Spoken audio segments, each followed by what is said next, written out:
Kung ganito ba naman kaganda ang lagayan niyo ng kutsara, syempre, itong pinapakita kong lagayan ng kutsara namin, abay, hindi ba naman kayo maiinggit? So, ayan, salamat po dun sa nag-check out. At ito nga po pala ang wall-mounted spoon and fork holder. Pwede rin ng chopstick. So, ganyan po siya pag binuksan. Ayan, may 3 compartment dyan sa loob. Nagsuswivel din siyang paganyan, oh. Kita mo yun?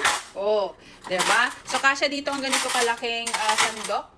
Yan, dito ko nilalagay yung mga sandok ng kanin. Ayan, yung sandok ng sabaw. Kutsara dito, tapos tinidor. Kutsara. Ayan. So, depende po sa inyo kung anong gusto nyong ilagay. So, itong takip niya is ganyan. Yung kulay nga po pala na napili ko ay beige. Pero meron din kayong pagpipilian dyan na kulay na available, which is yung green. Ayan. Wall-mounted po ito Hindi na po kailangan butasan po yung pader nyo para mailagay itong ganitong lagayan ng kutsara. Dahil nga adhesive po ito. May dinidikit lang po dyan, tapos isasabit na lang din po ito. So, pwede siyang alisin, tanggalin anytime you want kapag ayaw nyo na.